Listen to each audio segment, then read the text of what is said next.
শিৱসাগৰ জিলাৰ ভটিয়াপাৰ স্থিত সত্যম বৃদ্ধাশ্ৰমৰ ককা-আইতাসকলৰ সৈতে স্বাধীনতা দিৱস উদযাপন কৰিলে শিৱসাগৰৰ অন্যতম মহিলা স্বেচ্ছাসেৱী অনুষ্ঠান কনকলতা মহিলা সংগঠনে। বৃদ্ধাশ্ৰমৰ ককা-আইতাসকলৰ সৈতে পুৱা কনকলতা মহিলা সংগঠনৰ সদস্যসকলে বৃদ্ধাশ্ৰমৰ চৌহদত আয়োজন কৰা স্বাধীনতা দিৱসৰ কাৰ্যসূচীত ৰাষ্ট্ৰীয় পতাকা উত্তোলন কৰে কনকলতা মহিলা সংগঠনৰ সভানেত্ৰী পিংকি দত্তই। স্বাধীনতা দিৱসৰ গুৰুত্ব আৰু তাৎপৰ্য সম্পৰ্কে বক্তব্য আগবঢ়াই আশ্ৰমৰ তত্ত্বাৱধায়ক পৰাগ গোস্বামীয়ে। ইয়াৰ পিছতে সংগঠনৰ ফালৰ পৰা আশ্ৰমৰ আৱাসীসকললৈ আগবঢ়োৱা হয় খাদ্য সামগ্ৰী। আনহাতে শিৱসাগৰত 2টা দিন পূৰ্বে সংঘটিত হোৱা কিশোৰী খেলুৱৈক দুৰ্বৃত্তই বৰ্বৰভাৱে প্ৰহাৰ কৰা ঘটনা সন্দৰ্ভতো প্ৰতিক্ৰিয়া প্ৰকাশ কৰে কনকলতা মহিলা সংগঠনে। উক্ত ঘটনাক কঠোৰ ভাষাৰে গৰিহণা দিয়াৰ লগতে ঘটনাৰ লগত জড়িত দোষীক দৃষ্টান্তমূলক শাস্তি বিহাৰো দাবী জনায় মহিলা সংগঠনটোৱে। শিৱসাগৰ জিলাৰ দুদিনৰ আগতে আমি গম পাইছোঁ শিৱসাগৰ জিলাত যিটো মাজমজিয়াত শিৱসাগৰ নগৰৰ মাজমজিয়াত যিটো নেকি এটা জঘন্য কাণ্ড সংঘটিত হৈছে, এগৰাকী কিশোৰীৰ ওপৰত যি নেকি এটা অমানৱীয় অত্যাচাৰ চলোৱা হ'ল, সেইটো আচলতে আমাৰ অসমবাসীৰ কাৰণে, শিৱসাগৰবাসীৰ কাৰণে, বিশেষকৈ আমাৰ নাৰী সমাজৰ কাৰণে এইটো এটা লজ্জাজনক কথা হৈছে। গতিকে এইটো কথাটো হ'ল কি, আমাৰ এইটোৱে স্পষ্ট এইটোৱে হৈছে, তাৰ পৰা প্ৰমাণিত এইটো হৈছে যে আমাৰ ঘৰৰ বাহিৰত আমাৰ নাৰীসকল বা আমাৰ কিশোৰীসকল আমাৰ সুৰক্ষিত নহয়। গতিকে আমি এইটোৱে চিন্তা কৰিছোঁ, আমাৰ কনকলতা মহিলা সংগঠনৰ তৰফৰ পৰা আমি এইটো ধিক্কাৰ দিছোঁ, তীব্ৰ গৰিহণা দিছোঁ আৰু দোষীক কঠোৰতম শাস্তি দিব লাগে আৰু উচিত এটা তদন্ত ল'ব লাগে। কাৰণ প্ৰকৃততে যদি কিশোৰীগৰাকীয়ে যদি কিবা অনৈতিক কাৰ্যত বা কিবা বেয়া কামত লিপ্ত হৈ থকা তেওঁলোকৰ হাতত যদি কিবা প্ৰমাণ আছিলে, তেওঁলোকে সেই তথ্য যদি আছিলে তেওঁলোকে আৰক্ষী প্ৰশাসনৰ জনাব লাগিছিলে, অৱগত কৰাব লাগিছিলে। কিন্তু তেওঁলোকে তাকে নকৰি তেওঁলোকে এগৰাকী কিশোৰী বা নাৰীৰ ওপৰত এনেকৈ হাত তোলাটো কিন্তু যুক্তিসংগত নহয়, কাৰণ আইনখন কোনেও হাতত তুলি ল'ব নোৱাৰে।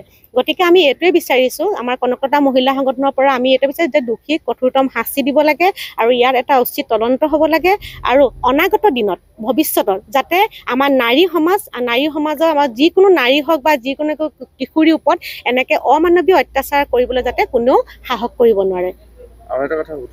আচলতে এইটো অসমীয়া বা অনা অসমীয়াৰ প্ৰশ্ন নাহে। প্ৰথম কথাটো হ'ল যে আমাৰ নাৰীৰ ওপৰত যিভাগে অত্যাচাৰ কৰিছে, আজি অসমীয়া এজনো যদি তেনেকুৱা কিবা এটা কৰিলে, অকল অনা অসমীয়া কৰিছে বুলি ক'লে এইটো ভুল কোৱা হ'ব। আমাৰ অসমীয়াখিনিও কেতিয়াবা তেনেকুৱা এটা ভুল কৰা আমাৰ পৰিলক্ষিত হয়।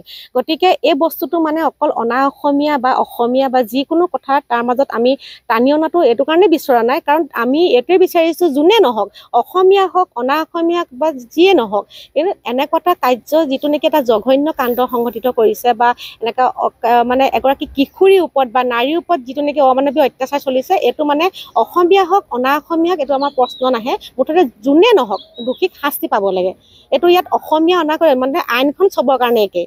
আজি অসমীয়া যদি সেইটো কাম কৰিলে হয় একেটা শাস্তি পাব, আজি অনা অসমীয়া যদি একেটা কাম কৰে অকণ আইনখন চবৰ কাৰণে একেই।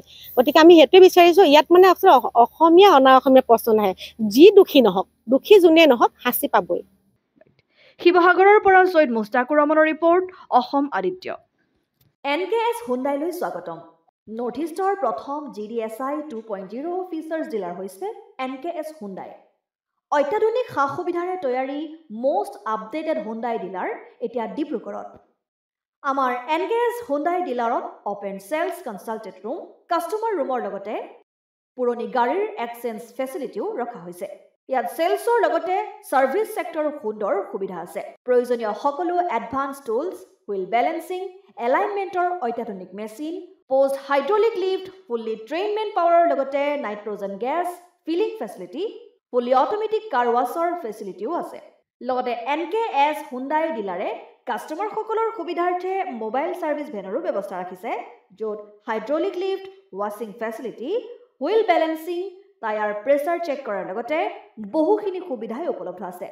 NKS হুণ্ডাইলৈ আহক আৰু সুবিধাসমূহ গ্ৰহণ কৰক।